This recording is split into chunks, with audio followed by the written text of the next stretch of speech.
Okay, well, so I'm from Emotion Systems. What Emotion Systems has done is we've focused on all kinds of audio processing for media files. As we know, everybody's going into media file delivery nowadays. And so what we've done is we've taken all the technology we've accumulated from since before we had grey hair, and we've moved that into all the new technologies to actually develop systems that efficiently process files ready for delivery. And it's all about taking, to be honest, some of the laborious, repetitive work away from edit suites, leaving edit suites and preparation areas, etc., to actually do the creative work and let our solutions actually do some of the automated work. So I'll take you briefly through it. It's not a massive presentation or anything like that. I'll briefly take you through it, show you a couple of bits of our system actually working, and then invite you to come see me out there if you'd like to see more about it or anything like that. And in case I forget to say it later, all our software is available for download from our website, and you can run for 10 days, and it's fully functioning. You can try it yourself, Apple or Windows. And as I say, fully functioning, so you can put your own files through it and everything, see what it does for you, or if it's of interest and things like that. Where we originally started was loudness compliance years ago when we first started out. That's what everybody's talking about and saying, as we get files, how on earth are we going to measure the audio and files, get them exact for loudness and for delivery? And it's one, it's not something we knew about much. Two, it's not something we wanted to spend a lot of time on. It's something that just needed to happen. So we focused on that. And then over time, through customer requests, we've grown our solutions to something quite large. So I'll start the presentation and actually show you some stuff here. So the system I'm talking about here is the engine, and then we have a second system which is another thing called F, and that's simply just the loudness part of it.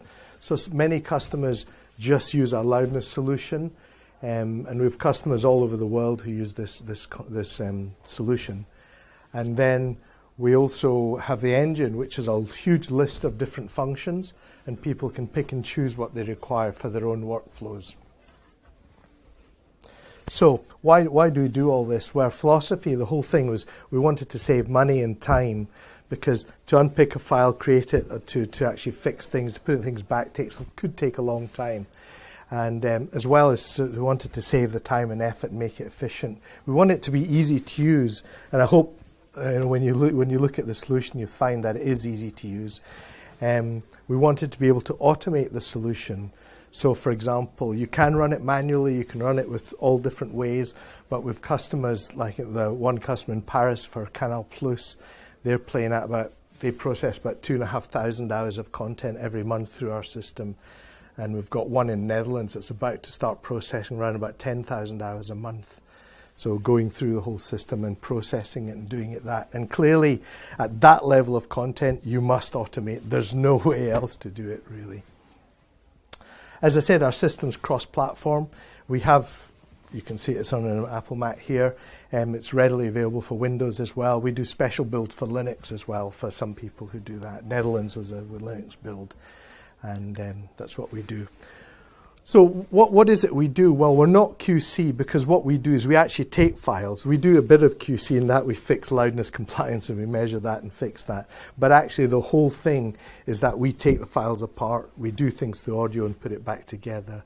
We're not a transcoder, but we often sit next to a transcoder. So if people have Telestream Vantage or something like that, it's quite common that someone has our solution fitted with a Telestream Vantage, so that they work together. And there's even a connector for that within Vantage as well, so they can actually truly run it together if they wish, although sometimes it's nicer to keep it separate, actually. We analyze, we process, we report on files. Lots of functions inside the system. So what do? I'll very quickly run through it rather than go ad infinitum. But what the system does is you can choose what functions you need. So we wanted systems, not that you had to buy a whole big bundle all at once, just choose the functions you need. A lot of post facilities actually particularly appreciate that. So Evolutions in London, for example, they just needed Dolby E encoding. They had one guy full-time in Edit Suite doing Dolby encoding all day. and which is a pretty dull job, I have to say.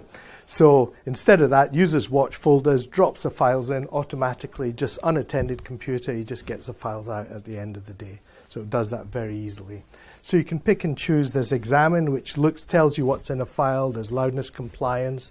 There's Dolby E encode, decode, loudness compliance. There's if you get some old Dolby E encoded files, there's a problem often with something called guard band. It's where the data is inside the file. We can fix it. That's all I'll say about that. We can do upmix, downmix. So if you have to deliver stereo and surround sound, but you've only got stereo inside the file, we can do upmix. If you delivered a new movie, often delivered only in surround, we can create the stereo for it as well. We can do track, copy, replace, so move tracks around, copy them, etc. We can take audio out, put audio in order. A lot of times that's used for multi-language. So if someone's got the English movie and they wanted to put a French soundtrack in it, they've got that on a different file, on a WAV file or something like that. So we can take that external and just put that straight in. And again, if it was a 1 hour program in an edit suite, that might take you an hour and a half, 2 hours in an edit suite with an editor. We'd do that in about 10 minutes. And it's all just exactly done there. We can add tracks, remove audio tracks. Sometimes you have an MXF file and it's got, say, stereo audio just in it, but you actually need 8 audio tracks for other stuff that you're going to put in. So we can actually increase the number of audio tracks or decrease them. We can do conditional workflows. This is where we come into automation. So where you've got an automated system, if you say, if I give you a 2-track file, do this. If I give you an 8-track file, do that. So we can do those kind of conditions, which again means you're not having someone to do this manually and look at things. So everything we do, we've got a wide range of customers, much wider than shown there these days, and but they're all over the place, and so we have quite a range of stuff there. All very well to have all that functionality, but how do you control it? How do you use it? How do you know what it's actually doing? So what we have is a whole big control system around it all. And there's many, many different ways to actually use it. For example, if Scottish Television shows it, and they wanted to have it from 20 different edit suites accessing it, so you could have a central function with 20 different edit suites submitting content into it, which is what Viacom in London do. Viacom MTV have about 23 edit suites all submitting content to a central engine function. As well as that, there's things like watch folders for processing a lot of stuff. There's also for automated playout. Ericsson do this, so where they want automated playout of lots of different channels, the system just integrates with their asset management system and just handles all the workflow, selects what functions need doing, and actually just delivers the files that's required. So again, everything's about making things easy to do, automated and efficient. This is how we set up the system. There's lots of processing functions. You can buy more than one processors in a system, which means you process more than one file at a time. And then we have an automatic load management system that just manages which is doing what job. So there's quite an IT infrastructure around it all to make sure everything works very well and tightly. We've kind of touched on those. The thing I would say is the scalability of it. One of the things that happens is the only thing certain about file-based workflows is that whatever you plan today, tomorrow it's going to be different, next week different yet again. And what we wanted is everything to be configurable, flexible, scalable. So whatever you do, whatever you buy today, how you set things up, you'll find it's very easy to change, very easy to upgrade or cross-grade or anything like that. So this is the kind of structure of a whole system. And what we can do is all of this at the same time. It's not one thing or the other. So you can have a central engine function with all kinds of processing functions there. You can have all these client-side things like lots of edit suites submitting stuff in. You can have your automated system running at the same time, and you can have watch folder operations. So you could, so other people could be dropping files into watch folders all over there. Sometimes watch folders are good for doing lots of files. Other times people use watch folders because they're saying the actual people putting them in don't quite know what they're doing. They just know they need to take that file and put it in there. PCCW in Hong Kong does that, so their technicians just know when they get a certain type of file, put it in that watch folder, then everything's good from there. Is there any questions, by the way? Is everybody okay on this so far? Yeah, makes sense. Good. So I've kind of covered how some of this works out here. As I say, we've got API control, so it's very easy to interface to it. A lot of our customers do them themselves. And where we have interface to big asset management systems, it takes them a couple of days to actually normally do that. There's manual operation as well. Watch folders, and then e-clients, as I said there. So workflows, one of the things we wanted to do is, as I said, one of the things that's definitely guaranteed is that the workflow you have today will change and you'll need something else tomorrow. So we wanted a system where you could configure workflows very, very easily. So this is how our workflows look, and we'll construct one live in a minute. But you can actually see what's going to happen here. So for example, if I say what we've done here is actually we'll maybe do something like this exactly. So we're taking stereo, we're expanding that out, we're up mixing to create surround sound, we're doing loudness compliance, we're moving the positions of the audio tracks around in the file, and then we're doing Dolby E encoding. So that whole process we can set up in a couple of minutes. We can process a file, a 1 hour file at most would take you an hour, and it does depend on processes and things, but even on my laptop it would take you around about that kind of time. So it's a very fast system that's taking away a lot of the, as I say, a lot of the unnecessary work that you'd normally have in an edit suite. Applications, lots of different workflows and things here. So for example, here we have loudness compliance, Dolby E encoding, moving tracks around. So as I say, we'd do that in about an hour or so, something like that. Inserting a track, this is for just examples of things we do. This is inserting an audio track into an MXF file. Very easy to do again, taking other languages, putting them in. Or you could extract it, get a language dub, and then put it back in there.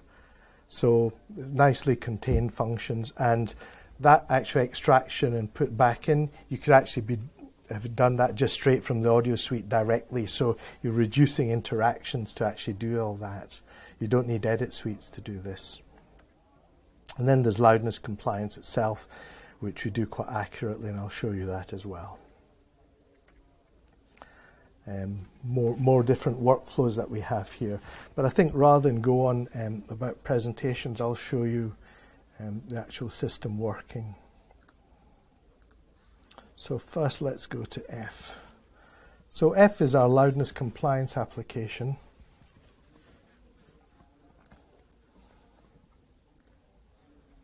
And again, this is available from the website to try. So if you have different delivery parameters, you can set up your own for wherever you want in the world. Whatever the actual core parameter is, there's all the configurable worldwide standards there. You can change the numbers in it because every customer across Europe seems to want slightly different numbers. They may all be EBU R128, but you may have different true peak number, slightly different things like that. So you can actually set up a different one for each customer that's required. If I take that off and say, OK, select a source file. And what I'm going to do now is just test files. And all I'm going to do is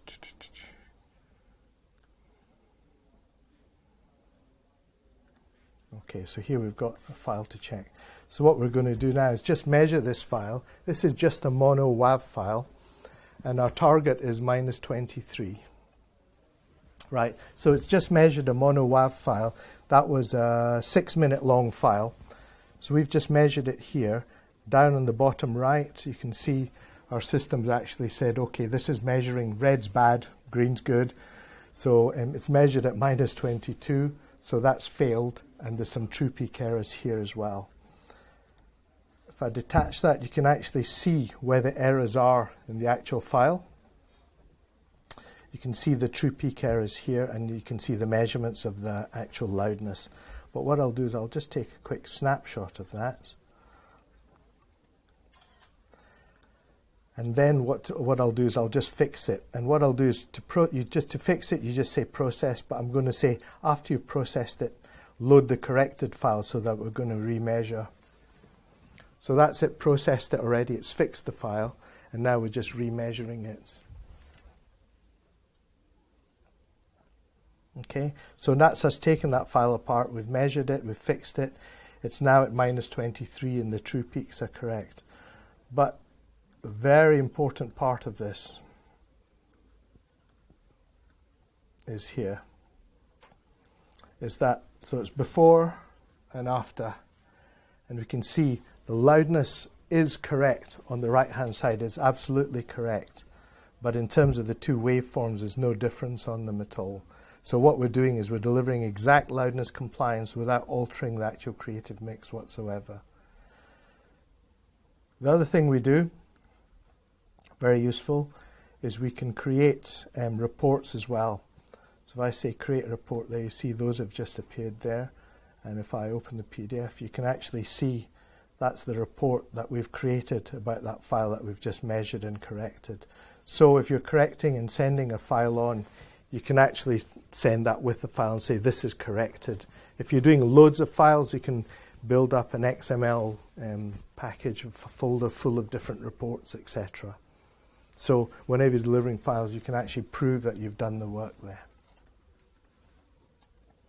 If I move on to engine, so this is the engine here, very similar structure of things.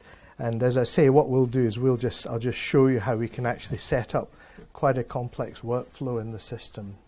So let's imagine that we're just coming in with an 8-channel MXF file, just with stereo audio on it, and we'd like stereo, surround sound, Dolby E content in it, all loudness compliant. So something that would take you quite a few hours to do and set up and etc. in a conventional way. So I add a new file here.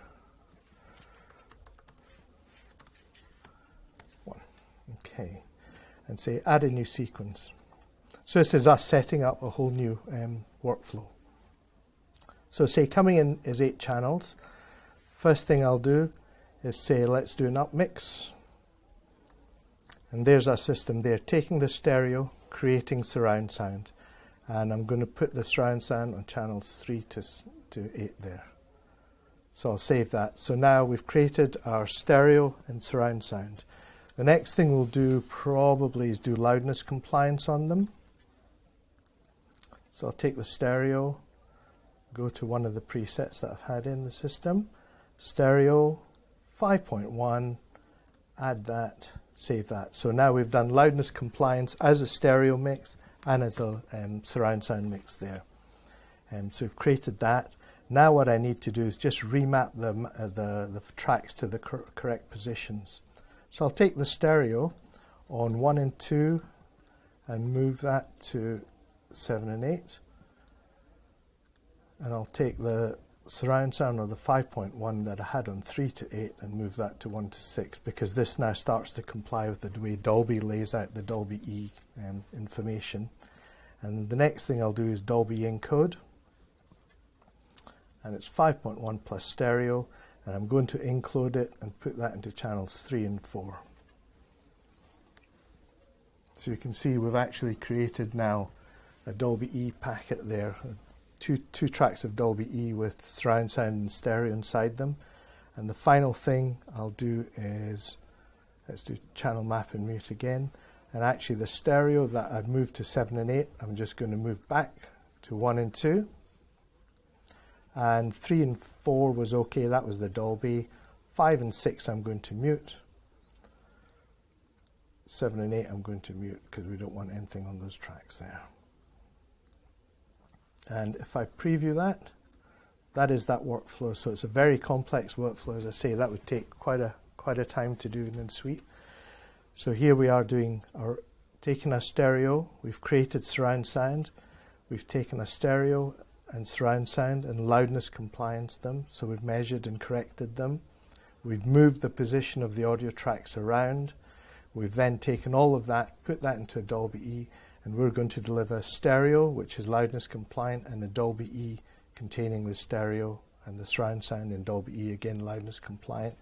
And those tracks that we had when we were creating other bits are now mute, so you know nothing's going to go out there. So we've just created that in a couple of minutes, and now that's ready to run. If we had a file that was relevant for this, we could just put it in there and run it. And equally, any of our sequences, you could say, let's say, what's Tim 1? So let's see, we can view that sequence. That's typical of a customer request. They wanted to change the stereo inside a Dolby E packet, which again was taking them, typically that would take about 2 days of work to do. So again, in our system, they're doing that much more efficiently. So it's a very, very efficient way to go. And it also, as I say, easy to use. So you can see we've set up workflows quite easily. And also, very easy to see what's happening, very easy to go back and edit it to change what you'd like to in there.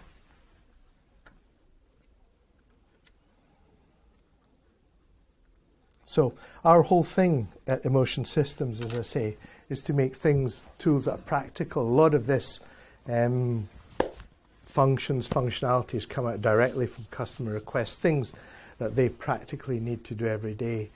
Recent functions we've added in are things like, as I say, the things I mentioned earlier on, the ability to increase the number of channels in a file or decrease them. Because very commonly, if you've got to deliver stereo and surround, you've only got an MXF with stereo there, so somehow you need to make that space. So we can create that in it. Equally, things like the conditional workflows are saying, if we're going to automate lots of files, we don't want someone opening up every single file that comes in to see what's there, and we can do that there. Equally, things like audio descriptor, auto mixing, things like the way Dolby E encodes automatically, things like that. That all, for post-production houses, things there. Very, very efficient way of doing things. And, as I hope you'll see, very easy to use and easy to also integrate into any workflow that you might have. So with files, it's hard to necessarily see or hear or find out what's truly happening in them, but we hope with our solutions we're giving some insight into it with the ability to edit and change with confidence and really know that what you've done is truly what you need and what you're going to get. So I think I'm running well under time, most unusual. Most people talk way too long. Is there any questions or anything I can help with? Do you deal with any sample frequency, any... Yeah, what comes in goes out pretty much, yeah. Yeah. So if it's 48, it'll be 48, etc. 24-bit, no problem? No problem.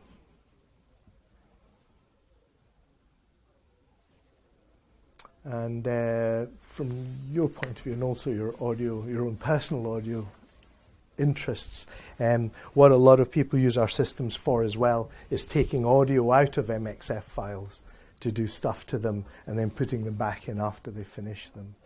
So, to remix, to redo whatever languages, etc. That's quite a common function. And using the solution, people can, as I say, the audio suite can do this themselves, and they can take the MXF, extract it, work on it, put it back in without involving anybody else in the workflow there. Apart from checking, making sure it's right and good.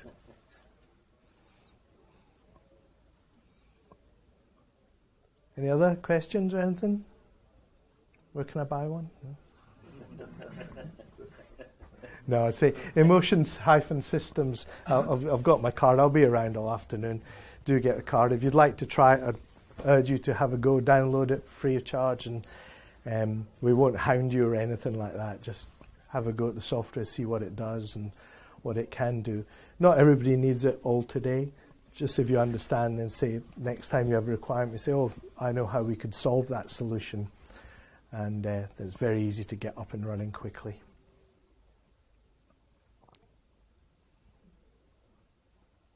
Okay, thank you very much. Thanks for your time.